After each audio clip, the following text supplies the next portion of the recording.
Hi there, this is Bill with Smart Trades, and I tried to post yesterday. However, for whatever reasons, my videos were incompatible and would not upload to YouTube. Perhaps there's just an error in the file. I don't know, but I'm going to try to upload here today, obviously. And if you're hearing this, all went well. At any rate, yesterday, what I was about to say, and hopefully post, was that the breadth ratios were quite solid right off the opening bell.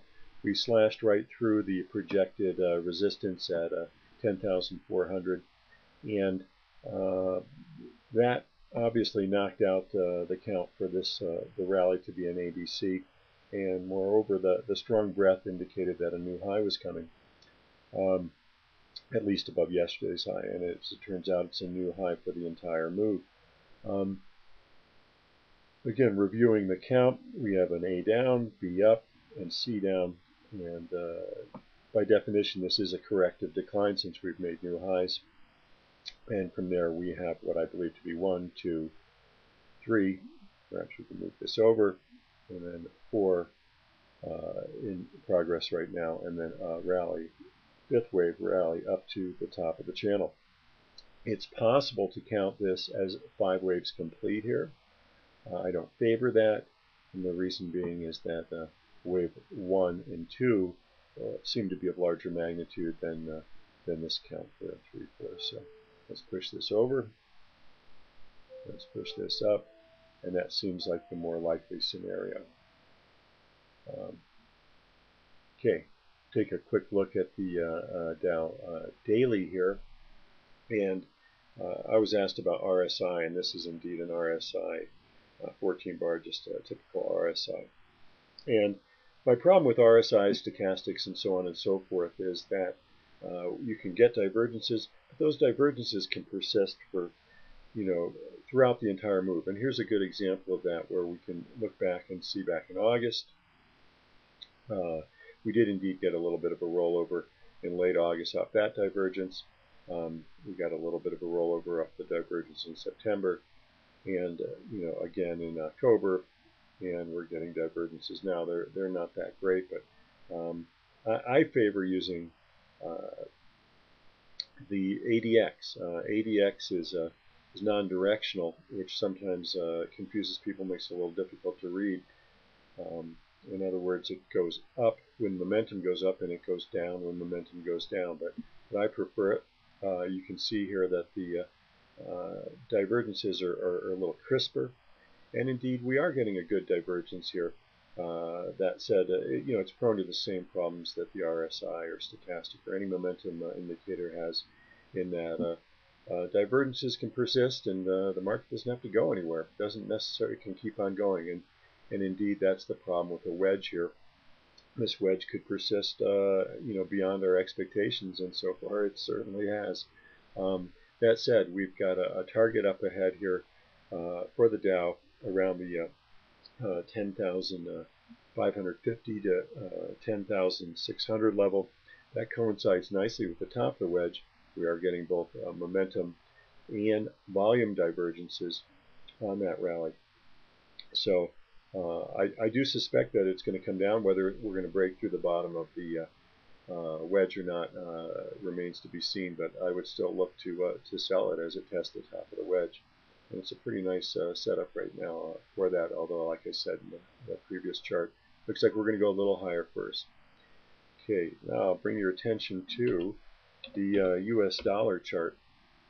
Dollar also more or less a wedge, certainly a slow moving pattern to the downside.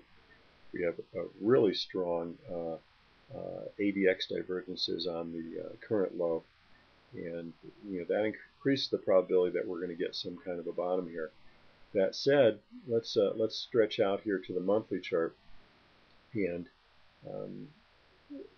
let's connect the lows from 95 out to 08, and you can see that that trend line connecting those lows is actually a bit below where we are now. So the way I see it, it's possible we're going to continue down until we actually hit that trend line. And here the weekly ADX is also diverging. In other words, it's going down, declining against the trend.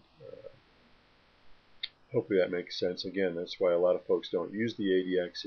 It's relatively difficult to read or in regard to directional movement, but I think it's more effective once you learn how to do it. Anyway, here's crude oil. And again, that familiar wedge pattern in play here. And let's look at the daily. We've got a corrective decline on a falling ADX. And the market's set up perhaps for one more rally back up into the top of the trend channel. That comes in the 84 to 85 level right now. If we break through the bottom of the channel, it's probably going to eliminate that scenario. And let's take a quick look at heating oil here too. Obviously heating oil, very much like crude. And again, kind of the inverse of the dollar. Interesting too that the stock market basically following this same pattern on the daily and weekly chart of an ascending wedge. And the dollar again, descending wedge. Again, there's your ADX divergence. And finally, let's take a look at the bonds. I had a request to look at that, so happy to do it.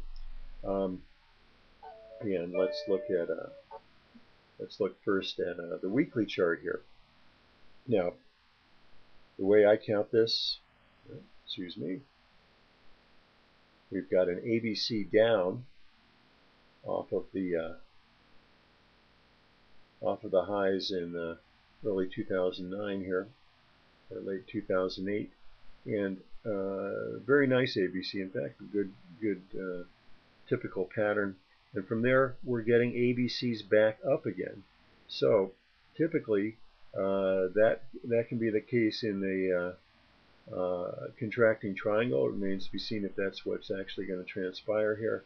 We need a couple more legs to prove that out. But that said, a nice target for the second ABC, or ABC if you prefer, is the top of the channel.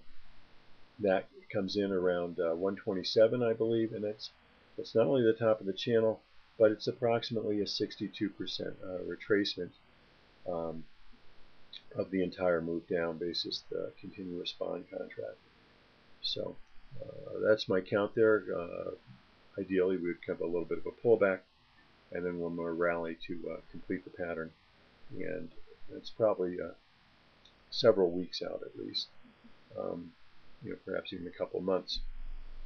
But again, looking for a completed ABC perhaps around 127. But we'll take another look at that as we get out there. Anyway, thanks for watching. Hopefully all that made sense. And hopefully this video comes through. Have a good one. Bye.